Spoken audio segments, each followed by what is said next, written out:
Okay. Good Good evening, everyone. everyone. This is This is Paul Paul Wright, Wright, guitar guitar player for player for Alpine Alpine Fire. Fire. And We're going to be half metal metal gigs with gigs Al with Al Young. Young, And a and part a of part our of our sister station, station, Digital Digital Revolution Revolution Radio. Radio. And And tonight, tonight, I'm interviewing interviewing guest guest appearance appearance of Misha Misha Nicola. Nicola. If I If I spelled that spelled wrong, that wrong, sorry for sorry them. for Yeah, don't worry. I'll introduce myself. So, So, come on, Misha, tell us all about yourself, what what you've been up to. So, So, let's kick let's this kick off, this eh? off, eh? Okay. Well, yeah. So Misha Nikolic, as my daughter would say, Nikolic like Djokovic. You know, the tennis player. Yeah. Yeah. So that's when someone doesn't know how to pronounce or my surname, or say Nikolic or Nikolic or whatever. Jokingly, I call myself Nikolic, which is Nick Licks from other guitar players. Yeah. So so Serbian born, moved to UK in the early 90s when the trouble in the Balkans started. I thought I'm going to just be here for 6 months. And here I am talking to you. Yep. So yeah, I've spent more time in UK. I think in 2013, I just was sitting on a train and figured out, wow, I've spent more time now in UK than in my the original country. Yeah. So do you want me to talk about my background, or? Yeah, you can do. I mean, people want to hear about you, Misha. So Yeah. let's go for it. Yeah. Okay. Well, I've obviously always liked from an early age looking at the bands on a TV. I remember clearly, the electric guitar. To I don't know, like a 5-year-old. I think maybe I can remember like 4 or 5 years old watching some local rock bands on TV, and actually one of them, funnily enough, that drew my attention was the Flying V. I really like that that guitar, and funnily enough, that probably is Wishbone Ash that I was watching at the time, because unless there were some other bands, but that was their kind of trademark. So years later, I did end up playing. So at the moment, I'm playing with the Martin Turner from Wishbone Ash, or ex Wishbone Ash, as he's not allowed to use the name. It's the Spinal Tap situation. I've from an early age really sort of mesmerized by music generally. My mom then took me when I was 6 years old to some classical school, where I was just sitting there for weeks on end without playing an instrument, and I kept saying to my mom, when are we going to play something? It was some kind of like some classical school when they were talking about stuff, and they kept talking and talking, and I just wanted to make some sound. So that obviously didn't last long, and and then it wasn't really until I was 10 years old that I finally I finally got a guitar, after I had some local guys entertain a local guy, which was a cousin, my friend's cousin, who came and strummed in the evening a little bit, with this acoustic guitar, singing local kind of like campfire songs, and that was me. I just went, "Mom, can I have a guitar?" And that was it. So she sort of like, I remember, took me to various places, and I ended up buying this like acoustic, like a nylon string guitar, electric guitar. That was like total luxury. But so I ended up with that, and from then on, just carried on really, learning about music, and playing in. I had my band. So I think when we were 16 years old, actually, we did release a record, or a single, back in Serbia and Belgrade area where we used to kind of live. We got this deal with the local, with a well, not local, but the biggest record company at the time, and they decided to give us a chance. So we kind of released a little single LP. I should really brought it here to show you.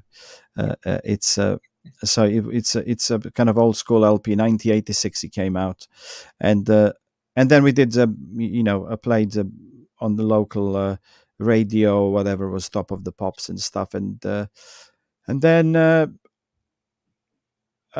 then what happened? I don't know if we had to do all national service, so the bass player kind of went to the army. We were waiting for him to come back, and then he was, because we were all kind of 1 year out, which was not necessarily a good thing. We should have all gone at the same time and came back, but then he went, and then the drummer, and then I did, and then by the time we were all ready to rock again, we had to kind of leave really for, like, as I said to you, for 6 months.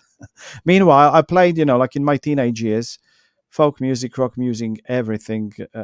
I'm totally consumed by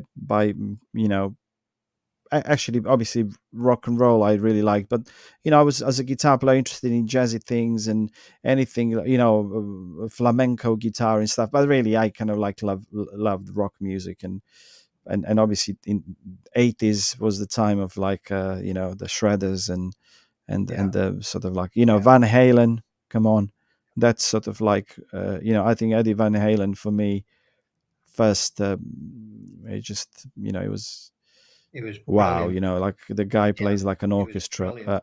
and with all the tapping and everything else. And then obviously other, Steve Vai, Yngwie Malmsteen. Yeah, I kind of really, the Gary Moore, fantastic, and but I did kind of like the blues guys, and the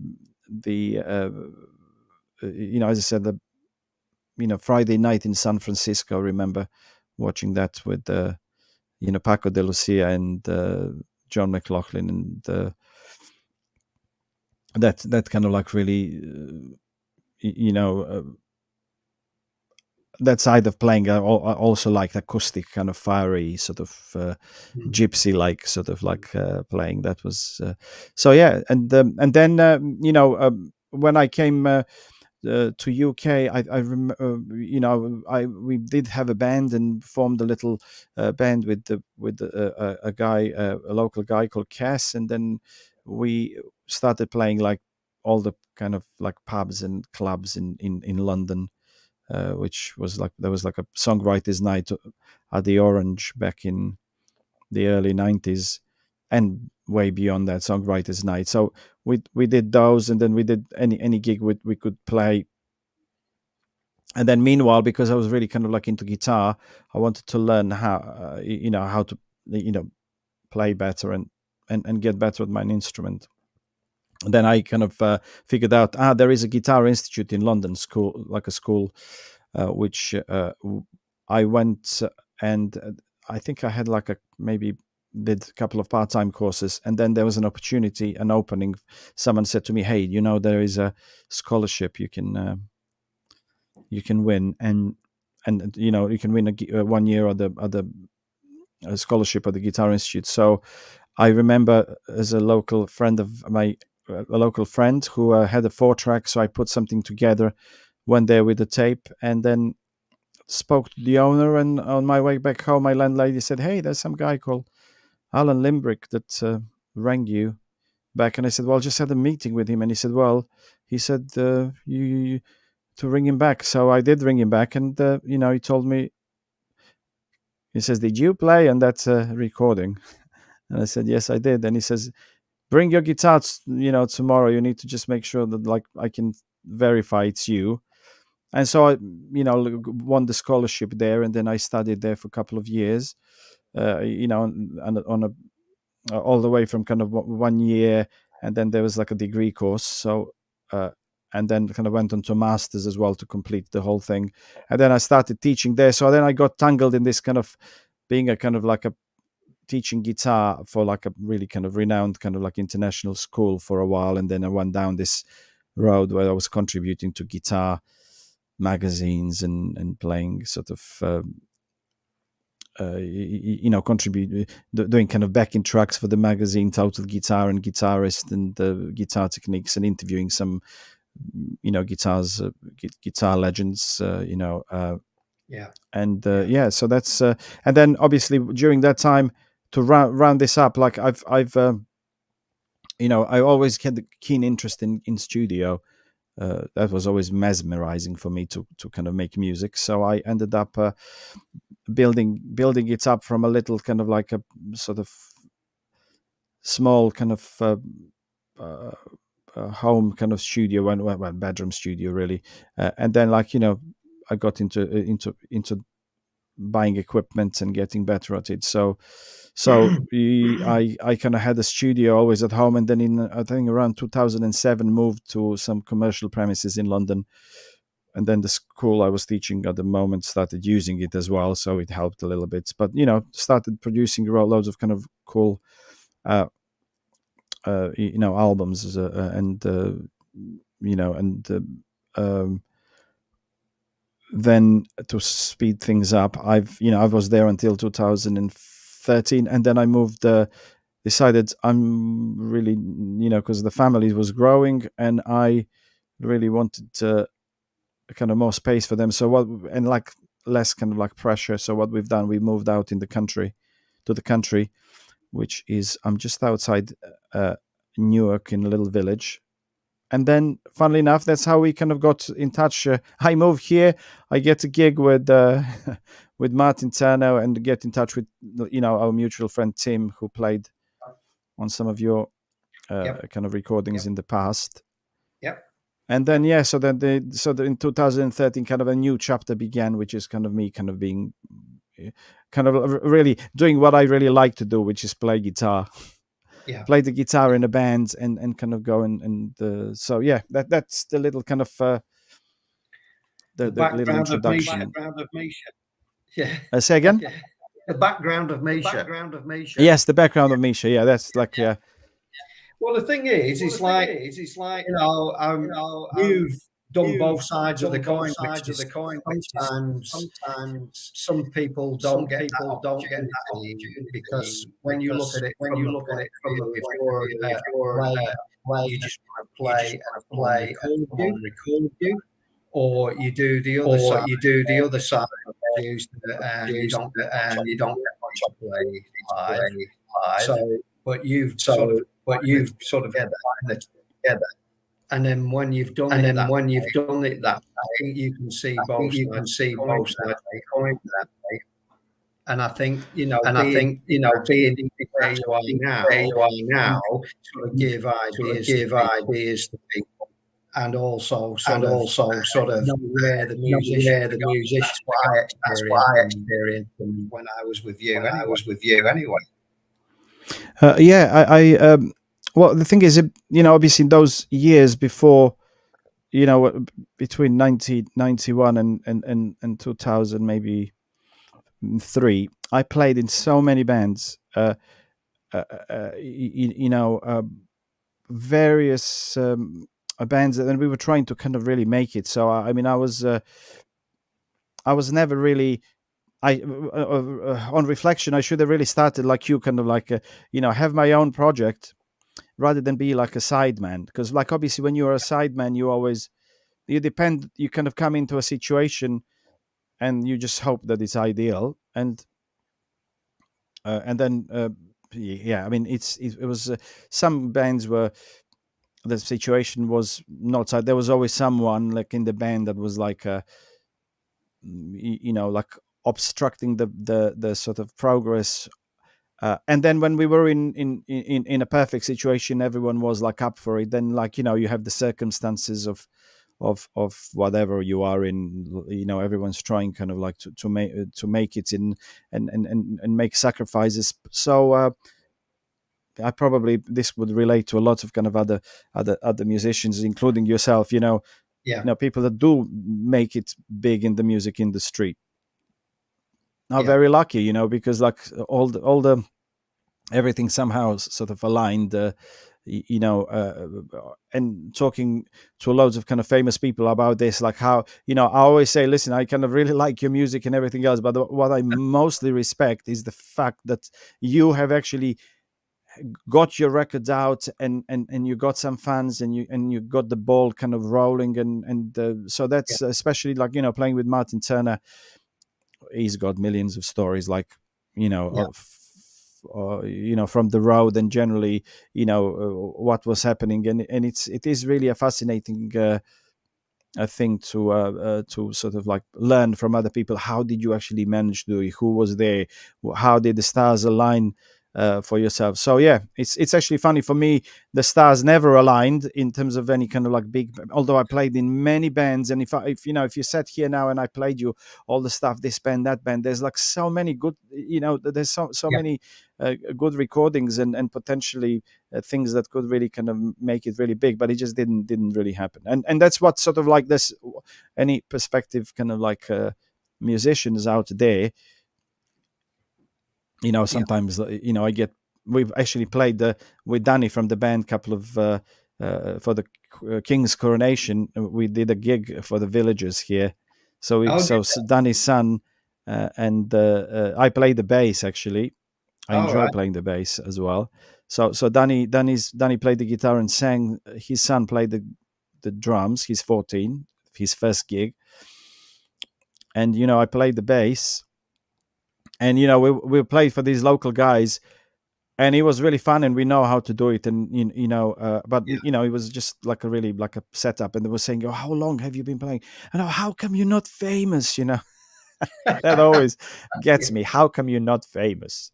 Yeah, yeah, Uh, yeah, well, yeah, it's so there are loads of people out there that I meet personally who are great musicians, uh, really accomplished in every sort of way, and probably kind of maybe better musicians than the one that we kind of like yeah, worship, but yeah, it's circumstances.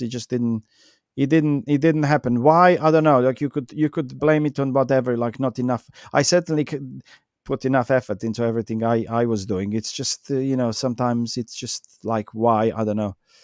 yeah, But then funnily enough, like after it took me to, sort of like loads of years to kind of like go and play with the that guy that I watched on television when I was a kid, with like that Flying V. We kind of ended up playing that same yeah. same sort of material that I was listening. Actually, there was a story from maybe 1979 or maybe 1980, where a friend of mine, friend of my friend's dad was really a kind of like audiophile and held his records, and he had like a room just with a stereo and a nice kind of sofa and a chair where you could kind of listen to the albums. And I remember like how we used to listen to the albums, which even nowadays it's kind of very difficult to kind of replicate. But like back in the day, we would sit down and we would just pull this record out and we go, wow, look at this. Look at the pictures, trying to imagine how this was all recorded, and then you take this LP and try not to scratch it. You put it on there, and then you put the record on, and everyone's really quiet. So you have the A side, and then when it expires, you just lift it up, but no one says a word. You're not allowed to talk.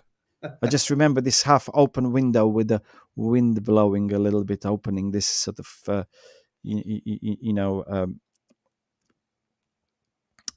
um, there was like a little opening, and I remember this thing just kind of blowing in the wind, and you can remember, how did they record this? This sounds fantastic. So one of the records was Argus by Wishbone Ash, which I remember clearly. And we were not allowed to take these records home because obviously they would Yeah. disappear or whatever. So yeah, it's amazing how, like, for the various people, this kind of playing live. So what sort of what I was trying to kind of go back to your original question. I did play as a teenage boy gigs non-stop. That was my sort of like, I experienced the fun of kind of playing in front of an audience that kind of likes what you do, and I think that is definitely the best feeling in the world. And then somehow, because I kind of became sort of like more academic in my kind of like, so I was learning things and I was kind of into my composition. I had a studio. Then people asked me, oh, can you record this, can you record that? So, and then I somehow found myself in a situation where I was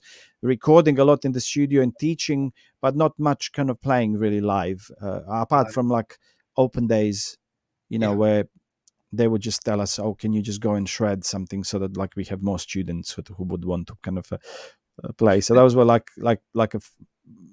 so for 10 years maybe I didn't really do anything like live. I kind of stopped playing, And then when I again joined the band, I reactivated myself, and we're doing quite a lot of gigs. And then I had to go and back sort my live guitar sound, my pedals, all the stuff that kind of you need to kind of like be kind of road ready and stuff like that. So yeah, it is definitely beneficial for me to see kind of like musicians who, as I said, like I interviewed loads of guys. For example, I'll give you an example. I've when I worked for Total Guitar, they sent me to interview Arch Enemy. I don't know if you're familiar with Arch Enemy. Yeah. So at the time, I think this was maybe early 2000, and they had a female singer called Angela then in the band, and they asked me, because when I went to kind of interview them, and I said to them, look guys, can you just actually give me some riffs, because I said like what's can you play something, like, because I was recording them, and they started playing Pantera riffs and all these things, and I said, guys, I can't actually use this for the magazine, because for every I can't really transcribe this, because it's obviously Pantera songs, and then they will charge us for every kind of transcription. I said, do you have any generic kind of riffs that you could play, and obviously they could, no problem at all. And then, well, that fascinated, they said, hey, so what do you do? And I said, well, I teach at this place, and I kind of like have like loads of work, I teach on a degree, 1-year course, master's degree, and then I kind of like work for the magazines. And he says, you have a house, so I said, yeah, I have a house, I live in a house, and they were like fascinated, because they didn't have a house, they were just on the road non-stop, and they were just like going from one place to another, so they lived in hotel rooms only for Christmas, or occasionally they come back to their family house, because these two brothers were in the band. They were like That's right, living obviously together as kids, and they would go visit their parents, and that was the only time they kind of went back to something that is like that anchored, if you like. Everything else was, so I was fascinating about that, going like, wow, you actually travel the world, you're always in this different place every, and they were fascinated, like, so I was like impressed with what they were doing, and they were like seriously impressed with what I was doing, so you have this kind of like like you said, the coin, two sides of the coin. And now trying to keep the balance between the two sides of the coin. I mean, you yourself know that, because you actually pretty much doing very similar things to me. You are teaching people like in your area of expertise, and then you also go and gig. It's a, and if you have a family, oh my God, it is for me, it's just trying to keep everything it's the balance. Well, trying to keep everyone happy is an impossible thing, so don't even try it. But obviously, you should enjoy what you're doing and stuff. Well, I was going to ask hopefully you. I didn't ramble too much about it. No, that's fine. I was going to sort of ask you about more live setup. I know you there's a guy that plays guitar, because I remember you told me when you were there last. Is it Curate? Curate, yeah. Yeah. So you got your one, or do you have more than one used live? You mean the guitars? Yeah. Yeah. I've developed a guitarist disease over the years, which is I'm not like I used to have a friend back in the day when we were studying, Mike Jones, and he was like typical guitar player searching for the ultimate tone. He would buy one guitar and goes change the pickups and bastardize it totally, and then he doesn't like it, and he's just like selling it straight. He just sells it straight away, and then he goes to me, hey, you want to buy the guitar? This actually, funnily enough, let me just show you. Yeah, sure.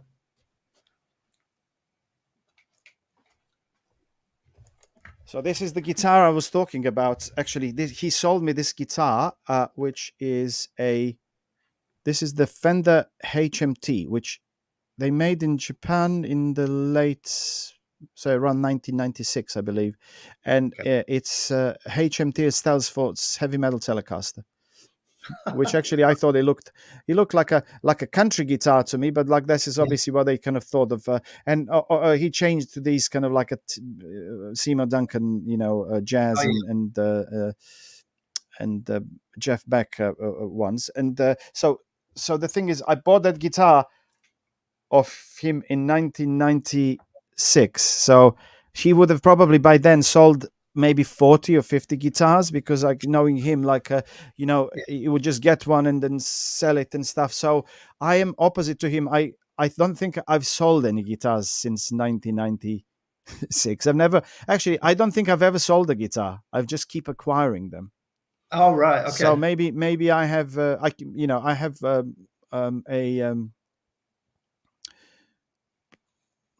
should I admit how many? I've got probably over 40. I have to count. I've got.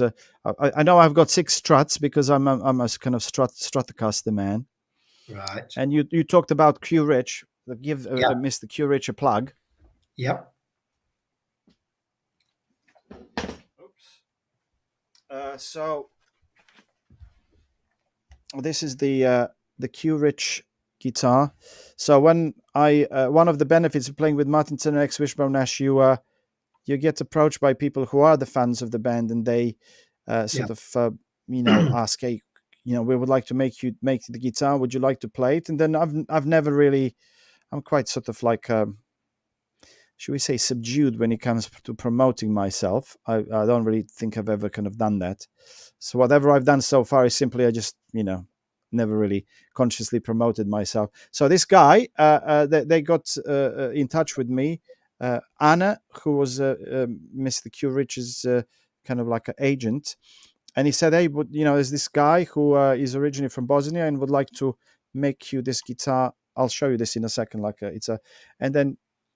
And I said, yeah, I mean that sounds really, really good. And what are the options? And then they kept saying, oh well, this the wood for the neck comes from the same forest as I told you, like they told me that it comes from the same forest as where Mr. Stradivarius used to source the wood for his violins back in 1700 or whatever. And I said, I didn't really believe that. But then I went and did some research, and yes, he did. He actually went to a particular. So all the violins are made from the wood sourced from Bosnia, because apparently the maple is 3 times more dense than anywhere else. For some reason, I don't know how did they figure that out in 1700. I don't know. So, but you can see that this back of the guitar has that violin. Can you see? He's got like a very kind of stripy tiger, kind of like a. So he kind of did that, and then on the front he did a layer of bird's-eyed maple, and then he varnished it. So people ask me, is this kind of like a roasted maple? Because now I actually asked Q Rich about this roasted maple. He goes, man, people are just going to invent anything, because when you roast the maple, then apparently it kind of like sounds better. But he didn't really think that makes it visually that yes. So he's got that nice. I think the body is alder, and you can probably see unmistakably that it is kind of like based on I won't mention it, but like a famous guitar. But it looks like a Sir. Yeah. The sort of like the headstock. Yep. And definitely. it's a fantastic guitar. I mean, I went there and bought the hardware. Originally, I had the Seymour Duncans as well, but to give a Mr. Klopman from Klopman Electrics, who is like a famous and very well respected pickup manufacturer. When we were, I'm kind of endorsed by them, so he actually put the pickups in. So now it's very how would say customized guitar. Okay. Well, I mean, there's only one like this in the world with this particular setting, and he's got even. I said to him, "Look, can you put by your handwriting? I don't know if I'll do it like that." I said his handwriting, so it says custom made maybe this way. Sorry, it says custom made by Misha. So yeah, right. custom made for Misha Nikolic there. Can you see that? And then it's Yeah, lacquered over. Yeah. Because I just, that was. So yeah, I mean that's how it looks at the back. He's got a nice cutout there. Fantastic. Tremolo is by Sophia. Okay. It's a Sophia tremolo. I Right. didn't really want to go for a locking tremolo because to be honest, like Floyd Rose live, for what I do, it would be more of a problem. If I need to, the tune, or if you break a string, Yeah. I can't. Although having said that, you break a string on this, it goes out of tune. So Yeah, but I can quickly fix it. Yeah. And what Mr. Klopman did, he did. So it's a 5-position switch here, and he on a push pull, he did like a. Okay, so this is a normal guitar, and then when it's in, it's got the treble bleed. Okay. So which is like apparently he said, hey, you want me to do what Joe Satriani does, and many other guitar players, means that when you take the volume down, you have the same amount of treble. You don't actually. But if you want the old school behavior, you pull this out, and then you have, as you take the volume down. Sometimes, actually, although I do like treble bleed, I got used to this old school thing where I kind of like turn it down, and it's just. And it goes dull, so that's something that I like as well. So yes, he's got various combinations here, where I have 1, 3, and 5 is what you will have on a normal 3-way switch, and in between he kind of made these strut sounding ones where I think you have these 2 pickups and the other 2 pickups there, and they sound really, really good.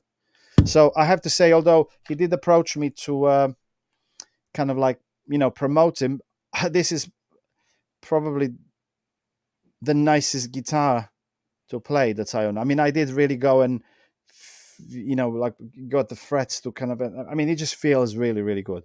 Also, this being in E flat, because Martin sings, we kind of play in E flat. It's a kind of obviously softer. That's another thing that we can talk about, which is like playing guitars in E flat, and then you go to teach after the tour, and then. I mean, I quickly kind of get back into it, but like obviously bending and everything, it just feels, this feels so much softer. So if I kind of like play over, you can go one worse, Misha. Play this for a while and then go to a normal guitar. Or sorry, the other way around is you will be over bending and not necessarily. Sorry, I just need to bring the volume up to hear what you say. Go on. You can go one worse. 7-string. 7-string, of course, yeah. Well, so that is something that's I definitely actually I'll tell you something. I've tried the 7 strings and I can definitely kind of like I totally understand the attraction of that kind of low because it just sounds very exciting, especially if kind of down tune. But I've recently tried the baritone guitar. Okay. And I went. Wow, I actually didn't realize how much I enjoyed it. I mean, that's my next purchase. Right. Like a normal 6-string, but obviously baritone.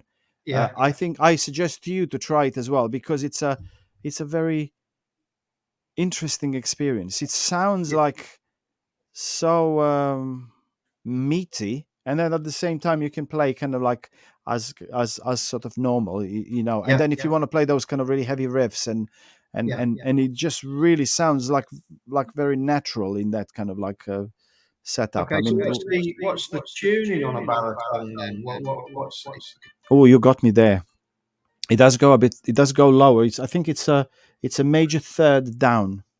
Oh, so you can go. So whatever. So it's let me see. Maybe I should really know this, but because I don't have it, I think the baritone. If this is sort of if you think about E, I think it will be a B or a C. It's the same. Really, same as that, yeah. Yeah, because I've got open tuning on here, and the 7th is a B on this. Yes, so it is a B. Yeah, okay. So I think naturally would be just like that, but obviously wouldn't have the high end, which that's obviously the attraction of the 7-string is that you actually have a baritone guitar, and a normal guitar at the same time, which which is great. So I next time you come, here, I definitely want to try that beast. That looks really good. Yeah, this is this one I picked up is actually an ex demo from a band called Sonica Arctica. I think they're from, and they only made them because they've got in the fret, they've got the name of the guy's signature, and it's like they only make and then discontinued. This guitar's about 10 Looks years. beautiful, man. Yeah, It looks really nice. Yeah. A beast. Yeah, I have width of the neck. Yeah. No, I mean the thing is, yes. Well, to be honest, I mean you can actually play some kind of really cool things, even not necessarily just rock, with those guitars, because like you have, as I say, it's like a bass. You can easily do some kind of crazy. It's like a piano, man. Yeah. It's like a. So I'm just learning how to play it, really, because you're taking it into a different territory for me, So I'm going to work my way around it. So it's good though. I'm enjoying it. Yeah. No, well, I can see you are going down into. Once you go down into that lowness, now the next guitar for you is an 8-string, because it's a kind of addiction. Never mind an 8. Yeah. Well, actually, I have some students. Obviously, the younger students. I am not joking. They have like 8. I've got some guys with 8 and 9 strings, and I go, man, where does this end? I can't even play the 6 strings the way I want, And then all these extra strings. Too low, Misha. I think you're getting rid of the bass in a way, aren't you? Yeah, exactly. Yeah. Well, I think we still need bass players, to. But I mean, like, I mean, if you're playing by yourself, definitely, it's almost like a Chapman stick. You're getting into actually piano, because piano is really the ultimate. You have like the whole orchestra under your fingertips, with the piano, from low to high. Yeah. Well, there's a guy on YouTube who does. He's got a guitar built with a harp in it, so it's got something like 8 strings, and it's unbelievable when you see this guy play it. Yeah. Well, there are, as I said, I've back in the day, I was very kind of like into all this kind of like progressive stuff, and now I kind of look at what like the kids are doing on and you go like, oh wow, I mean that is just it's actually good because you back in the day when you saw someone like doing some incredible things, you thought this is the ultimate top. You cannot like push the instrument anymore to but you can. I mean, and what's going to happen in 200 years? Totally, yeah, absolutely. It's exciting. For your live setting, you use Mesa Boogie, don't you? I had Mesa Boogie.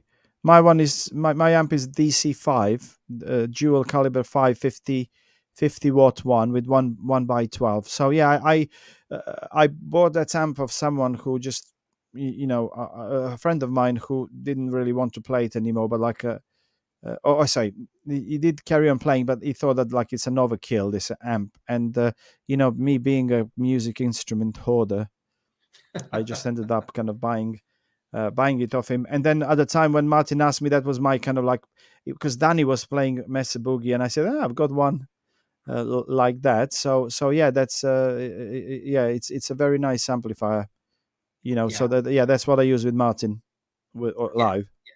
Yeah, they're great. I mean, you've got fantastic sound, Mesa Boogie. I mean, I've used a Kemper as well, and that's got fantastic boogie sounds on it. Because, I mean, you can go on now and just download onto your. I mean, you pay for it. You have as many sounds as you can. Yeah.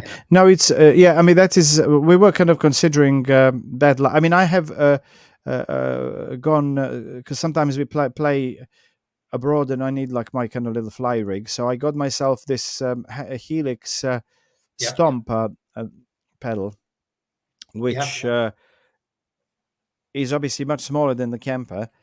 but it does I can do the gigs live, obviously with the monitor, because it doesn't have an amp, and it's obviously slightly different kind of setup. But certainly we tried it's I tried it, like running it live, and it just requires a different uh, approach, I suppose. It will definitely work. It's just whether we got, in Martin's band, it's a kind of old school. It's we got used to hearing the amps behind us, and Martin as well. So if you were to go, it's possible to do it. It's just you would need to kind of have like some kind of amp, or even like a powered monitor to kind of run it. So I mean, I don't know really how you that's how you kind of like have with Kemper. You would still have like some kind of amp behind you, so that you can hear Well, the it. new ones we brought out now, Kemper have brought out, even if you've got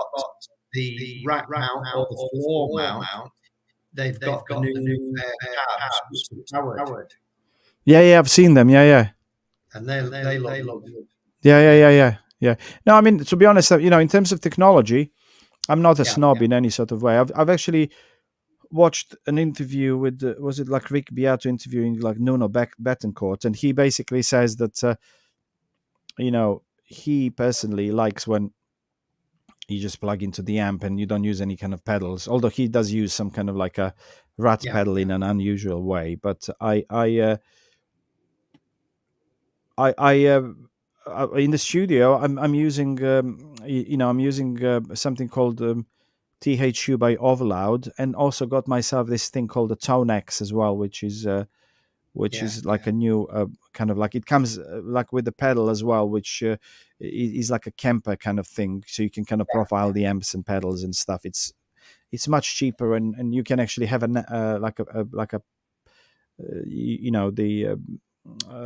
you can have an app that you can use in your digital audio workstation. But this particular one that I like is called THU, which is really, really good. So I mean, as you can see, was it Joe Satriani on the new album? He's using a emulation of the Sans PSA 1, but it's using a Pro Tools, like it's comes in in Pro Tools as a plugin, and he says that out of like everything that he tried at the moment, can you believe, like Joe Satriani, old school, he's playing through a plugin on his album. So it just shows like it's what there are no rules. It's whatever makes you happy, I suppose. It's but going back to some, like I said, Nuno's things that, like like Eddie Van Halen, when he went and kind of like started playing with the choruses and more, he was kind of diluting his kind of like original sound, which he kind of like had when he didn't use much stuff, to just plug straight into the amp. And so going back to my Mesa Boogie, Danny doesn't use the dirty channel. I think he's a little bit more old school than me. I'm more old school as in 80s, and he's old school more as in 70s. And so he's kind of like I could. It took me a while to kind of like dial the gain back out of, like, so, because obviously if you have too much gain, depends on the style, of course. If you play heavy metal, you need to kind of have the gain, but like if this kind of 70s rock, it does require like a less gain and more kind of cleaner kind of sounds, but still kind of obviously powerful and stuff. So the Mesa Boogie dirty channel is very, I actually quite like. He doesn't like playing through it, but I actually like my dirty channel, where I actually don't have any pedals on it. Well, for my my solo sound, when I play, I just use maybe a bit of reverb and a delay after the amp into like the sort of like a into the effects loop. But the only sound, I don't really use anything before it, any compression or anything, just literally the guitar straight into the amp. And there is I mean, I've heard like Santana's talk about these things. It's like that he feels like that, the moment you plug into the pedal, you kind of detached yourself from this. So I mean, you can't really, that's an opinion, but I can see having played, I totally know what they mean. Like there's more like of a sort of like a essence of you and your fingers being transferred to the amp and the way that speaker kind of like reacts. Because loads of the times I did notice, like, as you probably noticed, you plug in the pedal with the wrong amp. It just does something does not quite kind of work. You go plug back into the amp and it does work. So you are kind of left at the mercy of whatever is the impedance and like whether the equipment kind of agrees with itself. But yeah, I'm same as you. I nowadays convenience wins over everything. So I don't really want to go around lifting heavy amplifiers and if I don't have to. But in the band at time at the moment, it's kind of, as I said, we are kind of old school, so we it's very heavy. Should we say I wouldn't be able to, if we don't help each other, we won't be able to kind of like just like take the amps with all these we'll have to be a different setup, maybe not in these heavy kind of like cases, because it just it definitely requires two people to lift it up onto the van and like that. Well, you're lucky. That makes a boogie that I've got is the rectifier. Oh yeah. Yeah. Well, you are, as I said, yeah. I think Martin would throw me out of the band if I had anything more than 1x12. Yeah. Yeah. So for him, is like when he sees 4x12. That's. I mean, I really like that kind of basic kind of response when you're chugging on the riffs. I like that 4x12, but that's.